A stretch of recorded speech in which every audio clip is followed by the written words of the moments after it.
에베소서 6장이 하나님의 전신갑주로 악한 날을 준비하라는 말씀을 성경 전문의 흐름에 따라서 이런저런 큰 윤곽 틀을 잡는 말씀을 나눴고,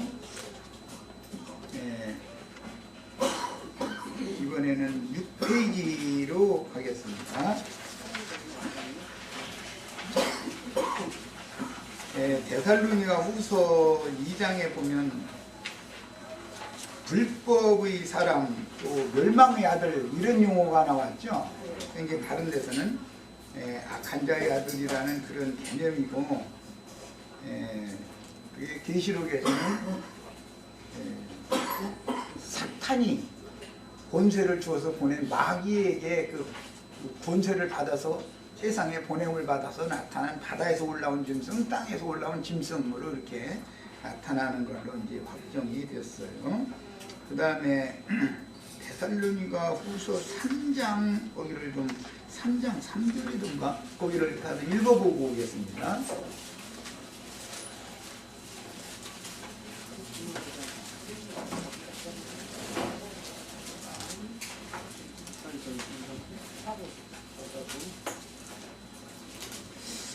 데살로니가 후서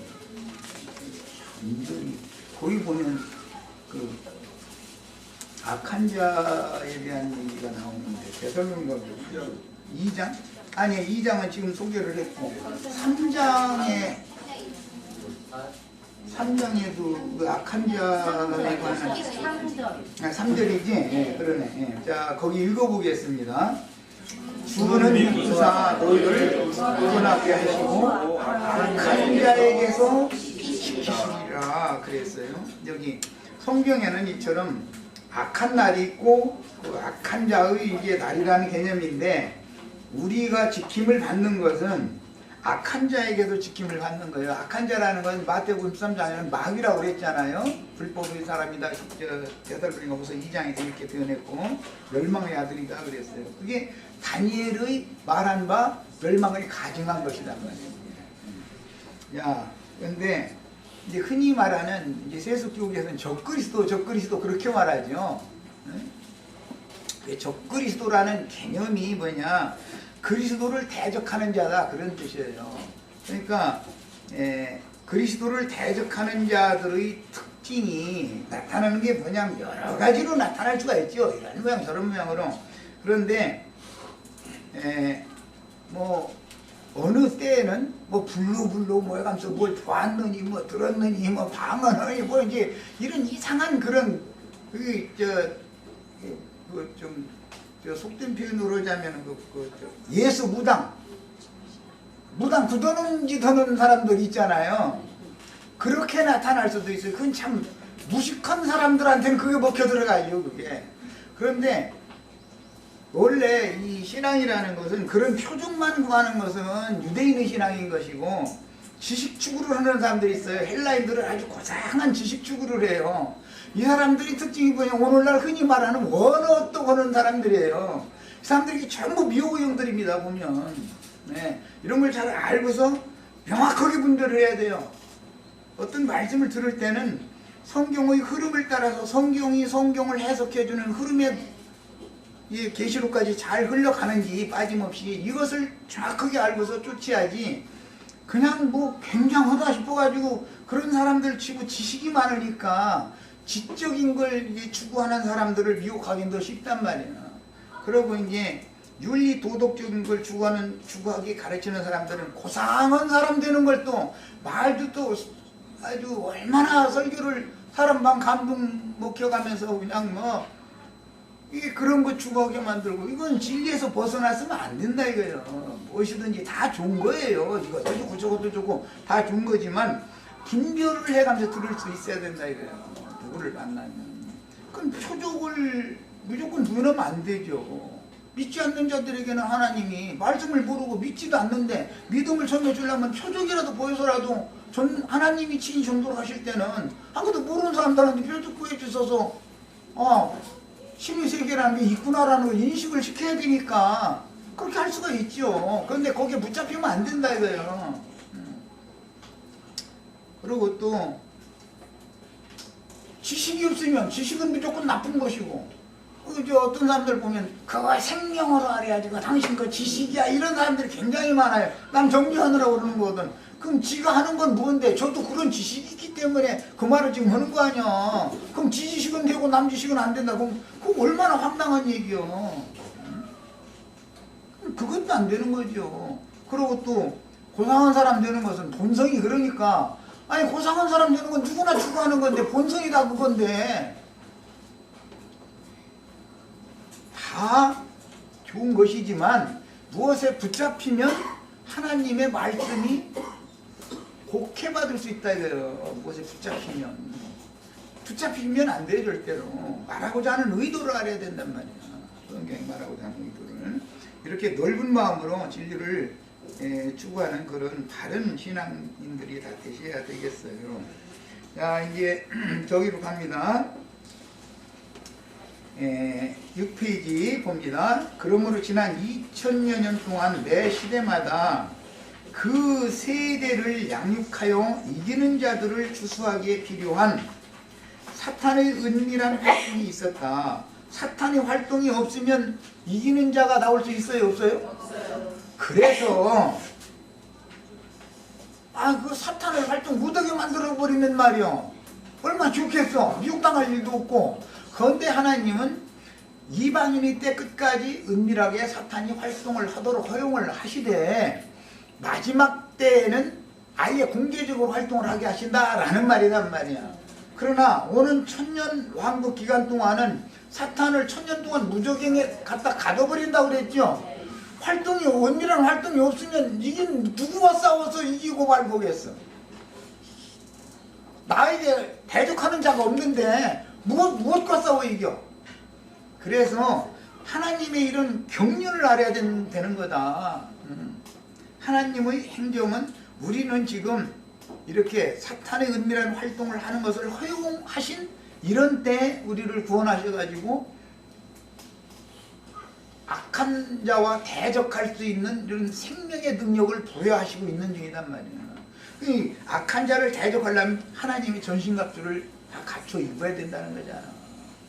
이 말하고자 하는 의도를 꼭 흐름을 따라서 이해하시기를 바라요.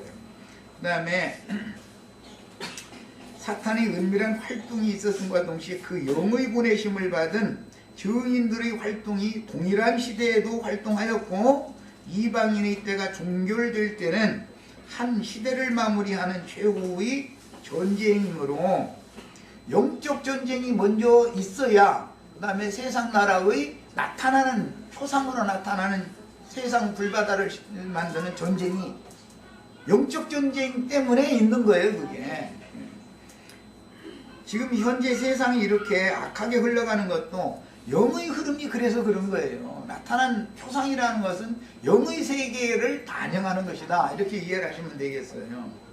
그래서 언제든지 하나님의 말씀이 이루어지는 것은 그 중선지자들에게 말씀을 먼저 맡겨서 선포하게 하신 다음에 선포한 말씀을 그 다음에 역사상에 집행한단 말이야. 이게 하나님의 행정인 거예요.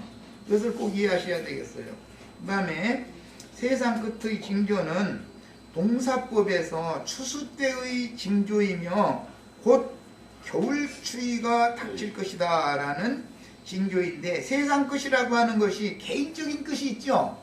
내가 나의 구원을 이룬 다음에 주님께 데려감을 받으면 나로서는 세상 끝이죠. 그렇지만 경륜적으로 이 천국 복음이 모든 민족에게 증거되어야 하리니 그제야 끝이 오리라는 하나님의 경륜적인 것이 또 있죠. 이게 언제나 성경이 말하는 그런 의도를 양면 적용을 잘 해야 된단 말이에요. 어느 한 가지에만 딱 붙여배워가지고 그것만 주장하면 큰일 나는 거죠. 그 다음에 계절이 바뀔 때는 그 때에 맞는 비가 내려서 기후를 바꾸게 마련인데, 이와 같이 주님의 예언들을 이루는 세상 끝의 징조 역시 두 물이 섞여서 큰 물의 홍수를 이루는 것이니 지금은 늦은 비가 쏟아 부어지는 때이다. 이제 예표상으로 볼 때 그렇다는 거예요. 홍수라고 하는 것은 하늘의 비만 가지고 홍수가 아니죠. 예. 기풍의 샘이 터져가지고서 물이 올라왔다는 거잖아요. 그 기풍의 샘 그랬는데 이게 계시록에는 무저갱이다. 무저갱이 열리면 무저갱의 사자가 나와서 증인들을 죽인 얘기가 계시록 11장에 나오잖아요. 예. 그와 같은 거다 그래요. 자, 이제 에베소서 6장 14절 이제 구체적인 내용에 들어간 건데, 진리로 너희 허리띠를 껴라. 그래서 이 허리띠에 관한 이야기는 그때 당시 사람들이 입는 옷이 그 아람 족속들 그 히브리인들 대부분 긴 뭐라고 그래 천을 이렇게 두르지요.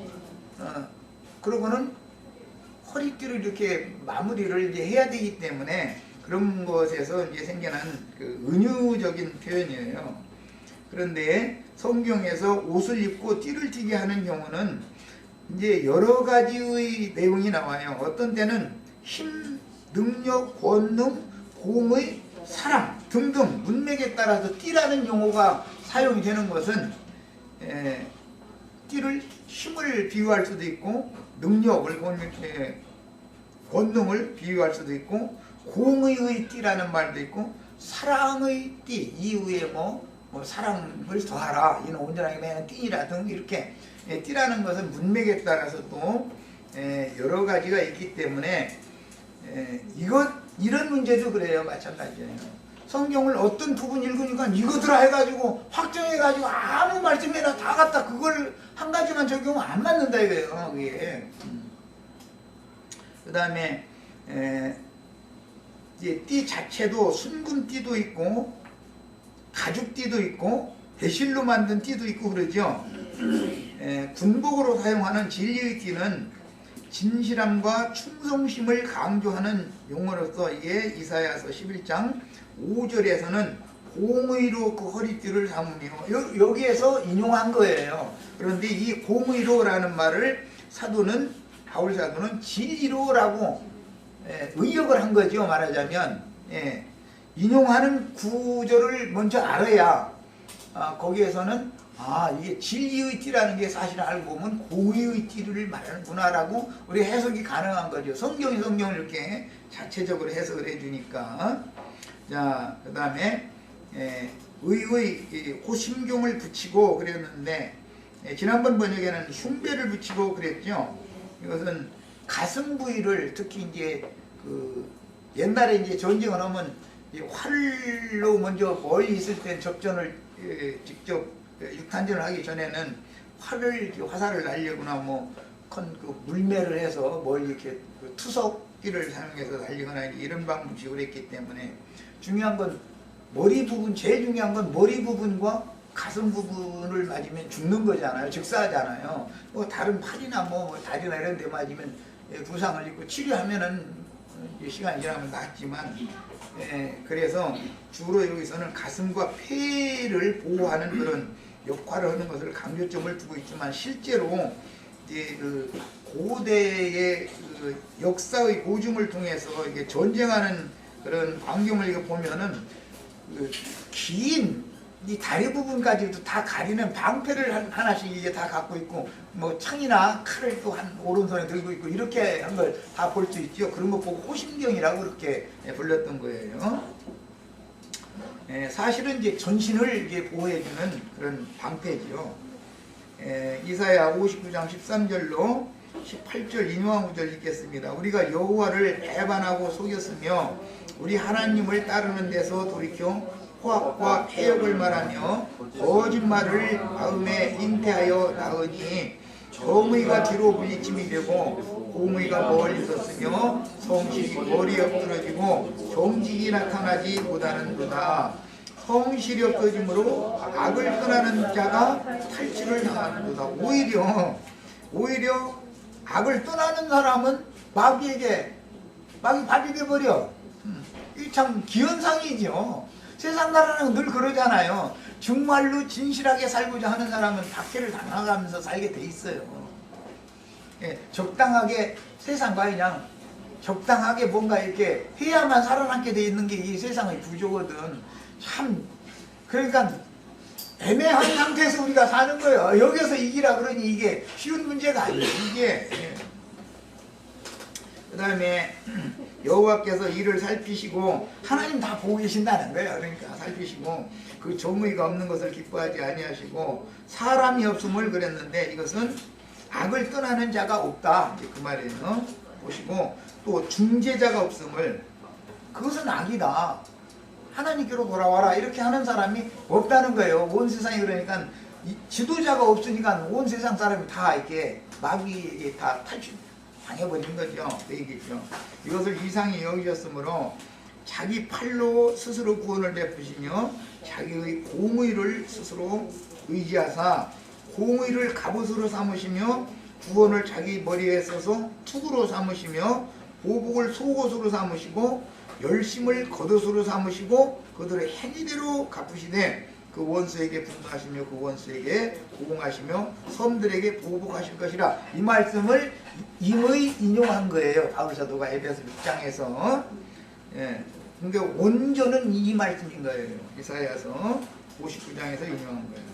데살로니가전서 5장 7절 8절 자는 자들은 밤에 자고 취하는 자들은 밤에 취하되 우리는 낮에 속하였으니 정신을 차리고 믿음과 사랑의 호심경을 붙이고 구원의 소망의 투구를 쓰자.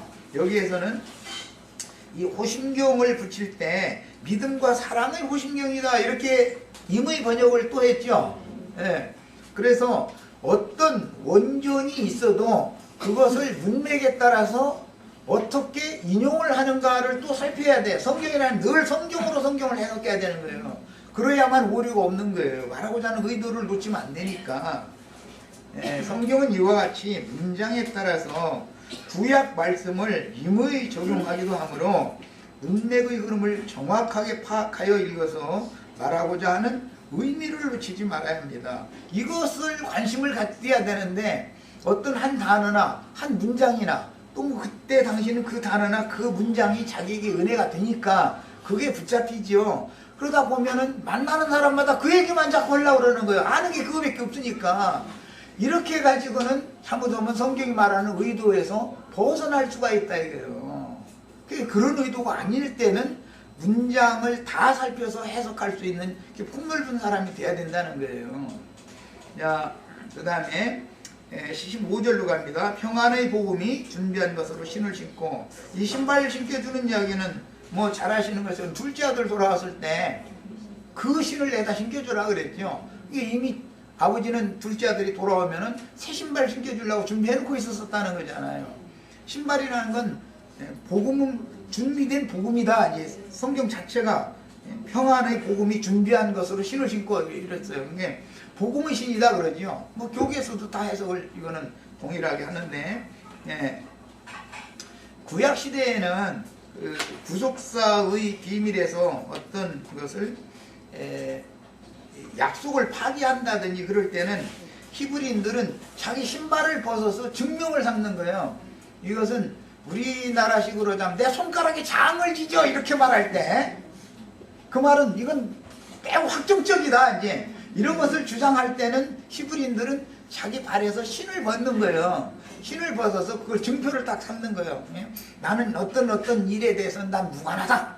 뭐 나는 그런 절대 않겠다. 등등 이렇게 할 때 신을 벗는 거예요. 이 말은 하나님의 말씀 자체를 자기가 받은 말씀과 그 말씀이 다르다고 판단했을 때는 나는 그 말씀 받아들이지 않는다라는 뜻이단 말이야. 그게 이 발에서 신을 벗는다는 뜻은 하나님의 말씀을 당신이 잘못 생각하고 있고 당신과 나는 동의가 안 된다. 그럴 때는 신을 딱 벗는 거예요. 이게 증명이 되는 거예요. 이게 룻기에 보면 그 얘기 나오죠. 당신이 제일 가까운 흔적이니까 그 밭을 당신이 값주고 사가지고 그 나오미와 그 두 과부들한테 먹고 살게 해줘야 되지 않냐 하니까 처음에는 혼나고 하다가 나중에는 가만히 생각해 보니까 자기 기업에 손해가 있을까 에이 신발 딱 벗어가지고 그 말 무슨 뜻 나는 절대로 그렇게 않겠다 이걸 확정을 하느라고 그런 거예요. 절대로 않겠다는 다짐을 뒀으면 두 번째 가까운 근종이 해도 되지요. 이제 그 사람이 확 만무 중에 공개했으니까. 이제 이것을 영적으로 해석을 하자면 의문과 육체에 상관된 율법 계명 말씀을 그것은 벗어버려야 된다 이거야. 낡은 신이잖아요. 낡은 신. 옛사람이 신던 신발 그건 벗어버리고 새 신발을 신어야 해. 신약 복음이죠. 말하자면 이제 천국 복음으로 새로 갖춰서 신어야 된다는 거예요. 그것은 인생을 살 때는 이게 상징이요. 신발을 신지 않으면 가시밭길이나 돌풀이나 뭐에 걸리고 뭐 발에 찔리고 발이 보호를 못 받으면 사람이 걸을 수가 없잖아요. 하나님의 말씀을 깨달은 것이 복음으로 내가 확실하게 믿어져서 믿음으로 행하지 않으면 신발 벗은 사람으로 본다 이거예요. 그냥 발이 다치니까 인생을 바르게 갈 수가 없는 거예요. 그 마지막까지 완주를 할 수가 없죠. 그래서 반드시 신발을 이렇게 신는 건데 신발을 신때 낡은 신을 신으면 안 된다 이거예요. 새 신을 신어야지 반드시. 이게 이제 히브리인들의 그 삶이에요. 그 다음에 6장 이제 16절로 갑니다. 모든 것 위에 이제 믿음의 방패를 가져야 된다.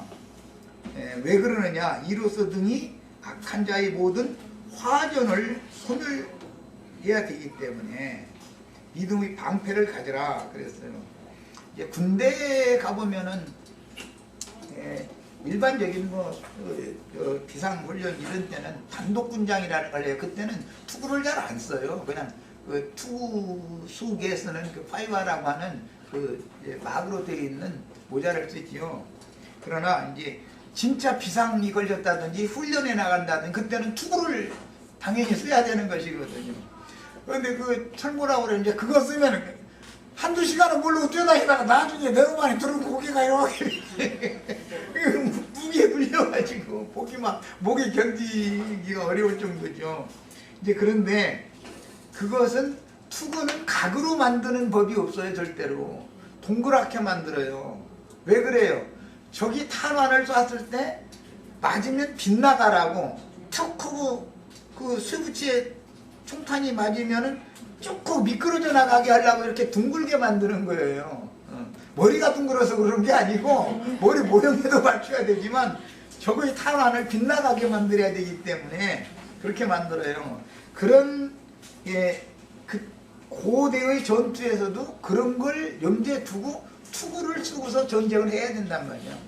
머리를 상하면 죽잖아. 현장에서 죽어버리면 뭐 아무것도 안 되는 거죠. 다른데 뭐 손가락이나 발가락에 뭐 좀 다쳤다 그러면은 임시 응급조치하고 후송시켜서 병원에 가서 치료하면 다 되지만 가슴에 흉탄을 맞았다든지 머리에 맞으면 죽는 거죠. 뭐 말할 것도 없이요. 이거는 어떻게 할 방법이 없죠. 그래서 제일 중요한 게 뭐냐? 신앙생활 믿음의 방패가 이렇게 중요하다. 이건 투구라는 말인 것과 같은 뜻이에요. 말하자면. 그렇게 생각하시면 되겠어요. 자, 그래서 이것은 원래는 문자대로는 온몸을 가릴 수 있는 긴 방패를 가리키는 말인데 그리스도인들이 마귀와 영적 전투를 함에 있어서 방패는 계시로 받은 그리스도 예수의 믿음을 상징하는 말이다. 믿음의 방패다 이렇게 말해요. 모든 것이 믿음의 방패를 가지고 이렇게 됐죠. 네, 그러니까 이것은 이제 우리가 지난번에 마침 그 속죄들도 이제 말씀을 나눴고 했는데 나는 분명하게 나의 속죄가 하나님 앞에 연락되었다고 하는 것이 믿어져야죠. 그러면 나는 죄가 있어요 없어요? 내가 허물이 있어요 없어요? 하나님의 눈으로 보면 난 없는 거예요.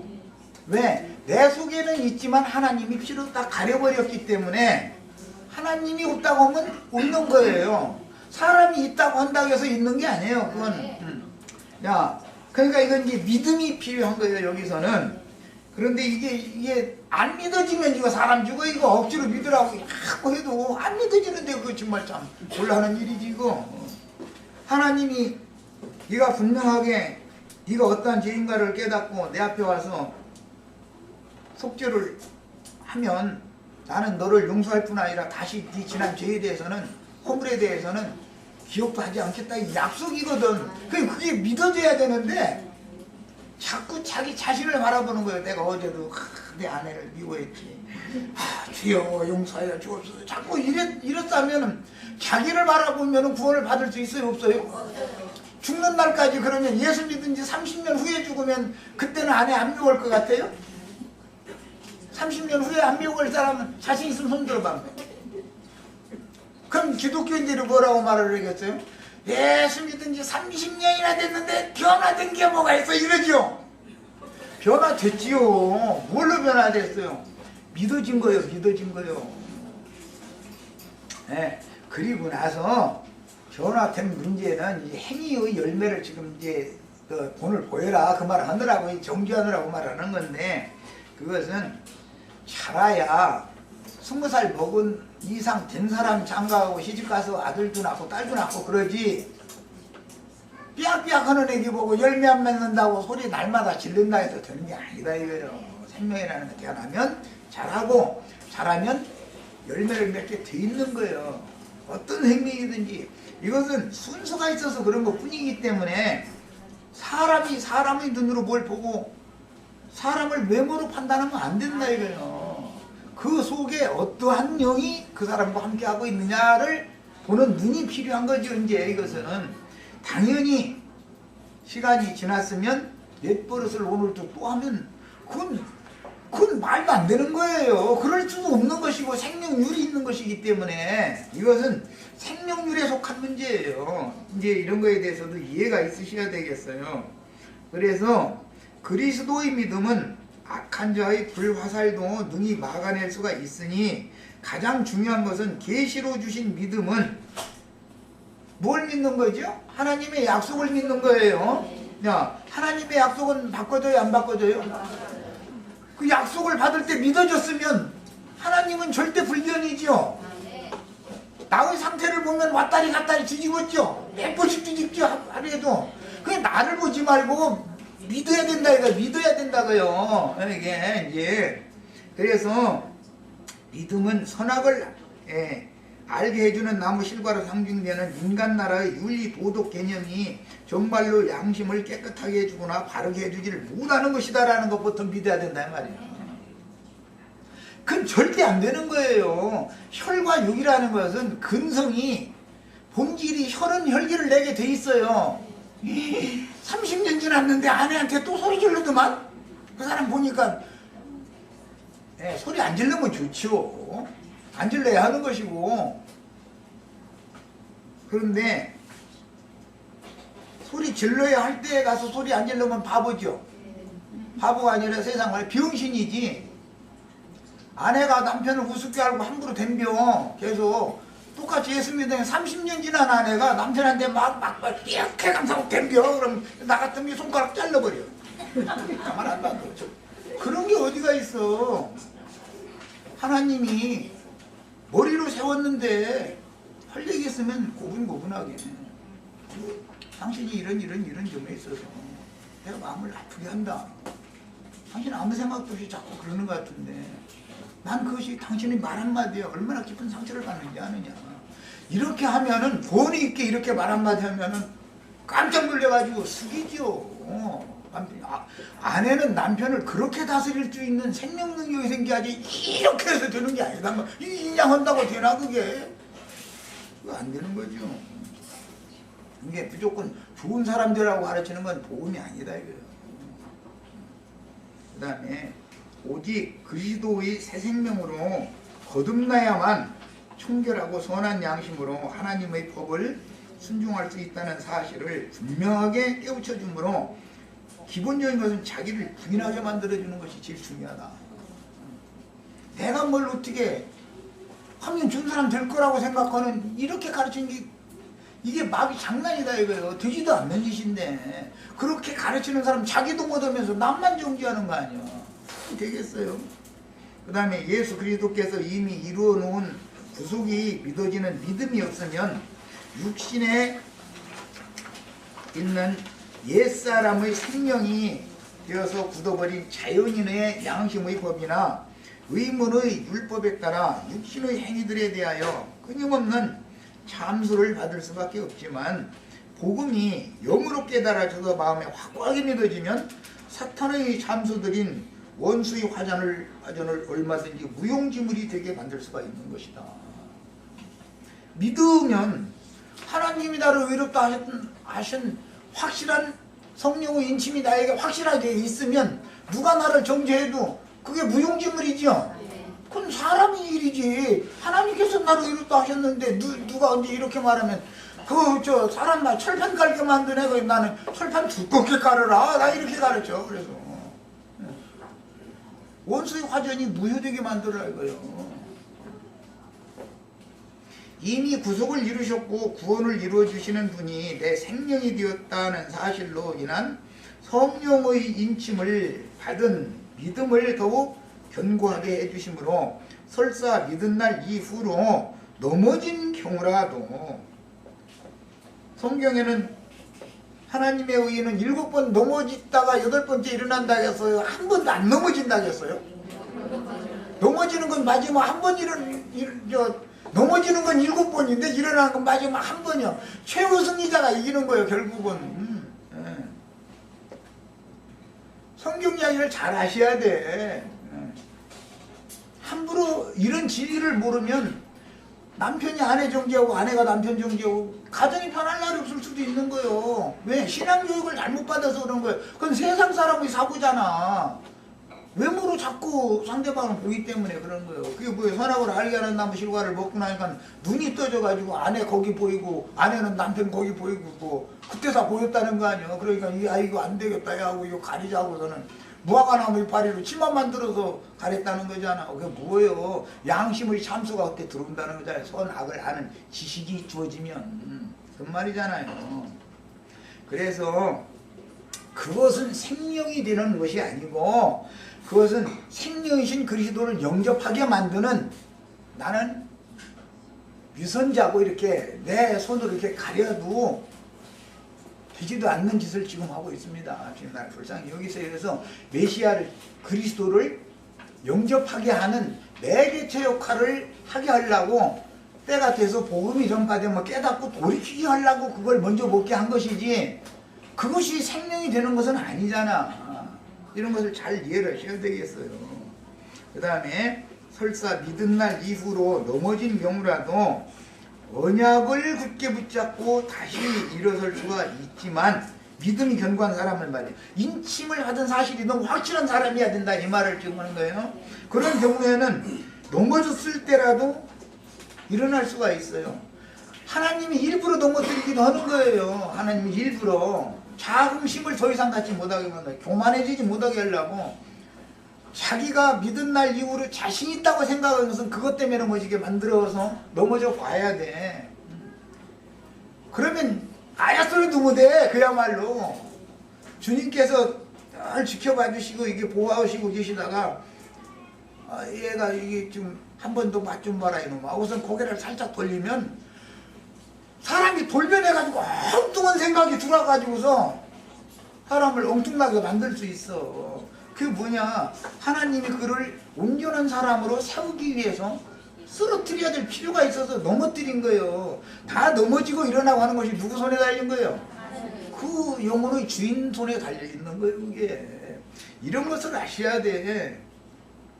그 다음에 매번 자기가 앞서서 싸우면은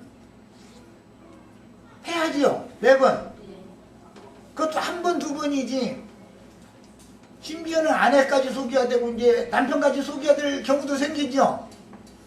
그렇게 되면은 자기 신앙 양심에서는 괴롭잖아요. 이거는 아닌데. 알잖아. 자기는 알잖아. 성령이 하시고 어떻게 속여 이걸. 그러지 말고 차라리 벌거숭이로 나와서 두 손 딱 들으라. 그것이 복음이잖아요.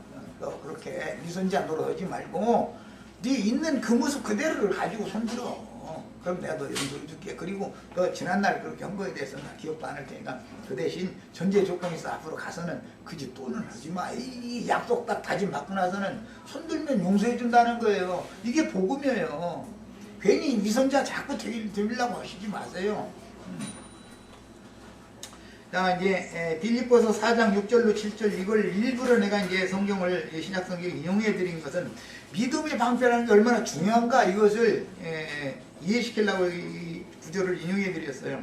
아무것도 염려하지 말고 다만 모든 일에 기도와 간구로 너희 구할 것을 감사함으로 하나님께 아뢰어라. 이 얘기했더니 또 오순절파 운동하는 사람들은 뭐 30평짜리 아파트가 좁습니까? 100평짜리 달력지에다가 이렇게 크게 그려놓고 날마다 그거 달려가면서 기도하라고 구하라 그래야면 주실 것이오. 아니 그게 그거 구하라는 거예요 지금. 성경이 말하는 의도는 뭐예요? 나의 옛버릇과 나의 하나님이 싫어하는 생각, 말, 행동하는 것이 영 끊어지지 않으면 좋아 염려 마라. 그래도 좋아 그래도 염려 말고 그 모든 일을 주님께 진솔하게 아뢰라 그 말이잖아. 에? 그리하면 모든 지각에 뛰어난 하나님의 평강이 그리고 예수 안에 그 너의 마음과 생각을 지키시리라. 그러니까 내 마음과 생각을 지켜달라는 걸 벌하는 것이지 30평짜리 좁으니까 50평짜리 달라고 벌하는 말이 아니잖아 지금. 그냥 성경 해석을 기독교계가 너무 그냥 성경을 큰 누더기만 드러나버려 아주. 그런데 그 소리만 늘 듣던 사람은 이렇게 성경이 자체가 성경을 해석하는 이런 말씀을 이렇게 가르쳐야 된다, 이렇게 믿어야 된다, 이렇게 가르치면 그 이단이더만. 그러면 예수 믿으면 뭐 가난하게 살아야 되느냐고. 아, 난 가난하게 살아라 본 적 없어. 심령이 가난하라고는 한 적이 있지만 세상에서 가난하게 살아라고는 한 적이 없어. 그러나 너무 부하게 되려는 것도 욕심낼 필요도 없는 거예요. 나 형편에 맞게 주실 거 주시고 주시면 그거 감사함으로 받아 쓰고 그걸 만족하고 이런 사람이 되면 제일 행복한 거지. 데살로니가후서 3장 3절을 아까 찾아봤었는데 지금 인용을 또 했어요. 주는 미부사도 이를 굳건하게 하시고 악한 자에게서 지키신다. 뭘 지킨다고요? 너의 마음과 생각을 지켜주는 걸 말한다 이거예요. 이것을 늘 구하시기를 바래요. 아침 일어나면은 중요한 건 이거예요. 내 마음과 내 생각이 하나님의 은혜로 지키심을 받아서 은혜가 충만하면 지킴받게 돼 있는 것이거든. 야, 이것을 늘 구하시는 거예요. 그래야지 뭐 이것 주세요 저것 주세요 언제 하나님한테 지가 맡겨놓은 것이 뭐가 그렇게 많다고. 이건 내놔라 저건 내놔라 요구가 그렇게 많아. 얼마나 잘못 가르치고 있어요. 자, 복음이 믿어지게 하신 것도 은혜지만 내 신앙 양심을 굳건하게 서도록 지켜주시는 것도 믿는 신자들에게 베푸시는 은혜다. 이 은혜가 왕노로 다는 사람이라는 거예요. 중요한 건 마음과 생각을 하나님이 그 신을 보내가지고 붙들어오고 계셔야 되는 거예요. 허탄한 생각을 고개 딱 돌리면 아니 갑작스럽게 이상한 귀신이 들어가지고 저 사람을 딱 사로잡아 버린다니까. 그래서 뭘 구하라는 거예요. 항상 기도하라. 그러니까 뭐 항상 이것 주세요 저것 주세요 그거라는 말이 아니라고. 항상 구하라겠다고 막 이제 막 특히 그 오순절 운동 그 순복음교회 그쪽 사람들 아주 항상 구하는데 무슨 뭐 아파트 넓은 것 주세요 무슨 뭐 그런 것을 항상 구하라는 게 아니잖아. 그런 것을 구하라 했으면 하나님이 인간들 도둑놈 만드는 거밖에 더 돼. 응? 하나님이 할 일 없어. 그런 걸 구하라고 했겠어. 너의 마음과 생각을 오늘도 이 시간에도 허탄한 악귀에게 내가 마음을 뺏기고 나의 생각이 더럽혀지지 않도록 주님께서 은혜로 나를 붙들고 계시고 지켜주세요. 이걸 항상 구하라야. 그래야 항상 기도하라라는 말이 성립이 되는 얘기지. 엄청나게 성경을 잘못 풀어서 가르치면 사람을 완전히 예수 믿고 잘못되게 만들어 버리는 거예요. 그 다음에 시어머니 미워하는 분, 남편 미워하는 분은 원인이 그 미움의 근원이 내 속에 있어서 그래. 다른 데서 나와서 그게 시어머니가 괜히 미운 게 아니야. 그 시어머니가 내 신랑, 내가 난 자식들 할머니인데 시어머니를 미워하면 어떻게 되자는 거예요? 뭐 하자는 거예요 도대체? 사람이 짐승이 아닌다면 그거 하나를 생각을 못해 순종해야죠. 아, 내가 지금 교만하고 있기 때문에 우리 시어머니가 저렇게 강박하게 나를 이렇게 그냥 숨을 못 쉬게 하시는구나. 그래서 주님,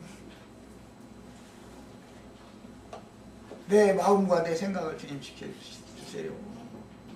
내가 교만해서 그래요.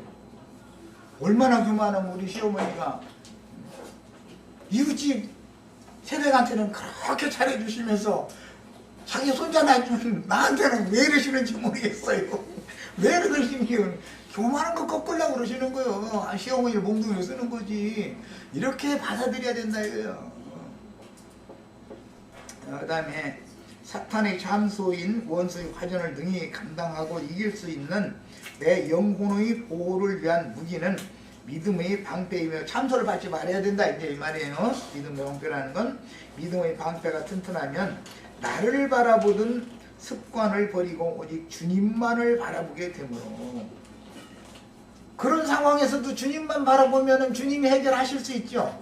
나를 바라보면 내가 발버둥 쳐도 해결이 안 되죠. 더 이상 속으면 안 된다. 지금 그 얘기를 한 것이 이제 성경 이야기예요. 그 영의 말씀으로 내 안에 살아서 생명력을 공급해 주시는 주님께 보호를 받아 마음과 생각을 지켜주심을 받을 수가 있습니다. 이것이 하나님의 뭐 불쌍같이 지켜주신다, 불꽃 같은 눈으로 뭐 살펴주신다, 여러 가지 표현이 있지만 가장 중요한 건 뭐예요? 내 신앙 양심과 내 마음 생각을 그분이 붙들고 지켜주신다 그 말이란 말이에요. 그분이 놔버리면 나는 엉뚱한 생각이 들어오면은 엉뚱한 짓을 하게 돼 있는 거라니까 그게. 예, 사람이 장담하면 안 돼. 그래서 사람은 그만큼 일부러 하나님이 지혜자이신 하나님이 사람을 연약한 그릇으로 일부러 만든 거예요. 그 다음에 악한 자의 모든 화전은 11절에서 언급된 마귀의 괴계와 같은 개념이니 악한 자의 화전이라는 것은 속임이죠. 거기 마귀는 특징이 속임이거든. 그런데 뭐 도둑질해서 사람 뭐 잃어가면서 하면 속아요 안 속아요? 안 속죠. 그걸 누가 속아? 선한 사람 되어라, 좋은 사람 되어라, 뭐 자꾸 이렇게 하는데 그게 안 되는 거라는 것을 깜빡 속이는 거죠. 모든 사람은 하나님의 법을 다 지키기를 원해요. 그러나 마음에는 육체의 법을 따라가고자 하는 또 다른 법이 있어가지고 그게 안 되는 거예요. 자연인으로서는 흑사람은 절대 안 되는 거예요. 위로부터 난 새 사람이 자라면 생명률에 따라서 자동적으로 초월하게 돼 있어. 은혜 안에만 머물고 있는 거 두려워 떨게 된다. 이게 항상 이제 나는 뭐 오늘 또 내가 어떤 귀신 들어가지고 어떤 말하고 어떤 생각하고 어떤 짓을 할지 모르니까 그래서 항상 두렵고 떨면서 주님 앞에 구할 수밖에 없는 거잖아. 이렇게 경각심을 갖고 깨어서 생활을 하게 이 생을 떠나는 날까지 이렇게 하는 것이 주님의 구원 방법이지 사람이 무슨 돌을 닦아서 뭐가 되고 이렇게 하는 것은 구원이 아닌 거예요. 전혀 그렇게 된 것 같아도 그건 그 일시적인 현상일 뿐이지. 그 다음에 마귀의 괴계와 같은 이 악한 자의 화전이라는 건 개념이니 마귀에 의한 모든 공격은 육신의 생각인 욕심을 격동시켜서 내내 안정한 심정 가운데 있을 때는 시험을 안 나가죠. 그런데 마귀가 와서 생각을 쏙 집어넣어 가지고서는 격동시켜버려 사람을. 그렇게 꼼짝 못하고 당하는 게 인간인 거예요. 이렇게 약한 그릇이야 인간은. 그래서 이제 범죄를 하게 해놓고 나서는 범죄를 딱 하고 나면은 즉시로 양심의 법이나 의문의 율법에 걸어서 송사를 해버린다 이거예요 사탄이. 그럼 어떻게 해요? 속으로는 이거 주여 주여 속으로만 주여 삼창하고 아내한테 들키면 안 되잖아. 어떻게 아내 모르지 아닌 척 해야지. 그것이 습관화돼 버리면 그거는 망한다 이거예요. 양심이 궁극적으로는 그런 식으로 굳어져 버리니까 양심이 화인 맞는다 그랬어. 그게 짐승표 받는다는 말은 사실은 양심 화인 맞는 걸 말하는 거잖아. 네? 하나님의 구원표 받는다는 건 성령으로 인신받는 걸 말하는 거예요. 네?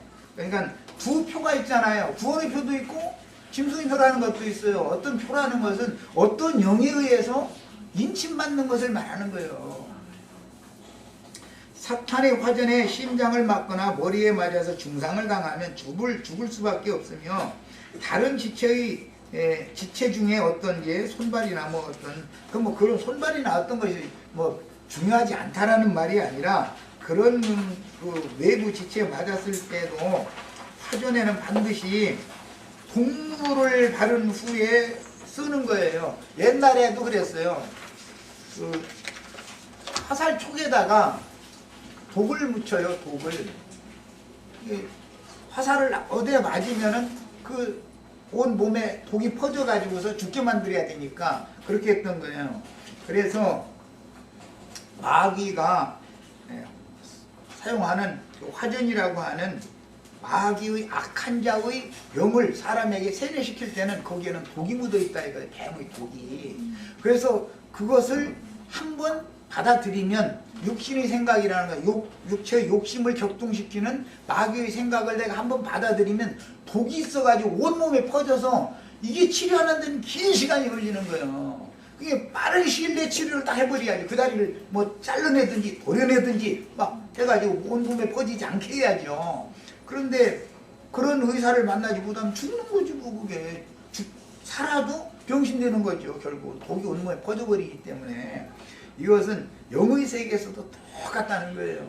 그래서 우리 지체들은 이제 육신의 생각이라고 하는 거, 육체의 욕심이라고 하는 것이 모든 죄와 허물들의 그 원천이 되는 것이기 때문에 이런 것을 나에게 마시지 않도록, 국물을 마시지 않도록 나의 마음과 생각을 지켜주시라고 항상 기도하시는 그런 깨어있는 성도들로 남은 인생을 주님의 은혜 가운데에서 마감을 잘 하셔서 다 영광스럽게 주 앞에 설 수 있기를 바랍니다.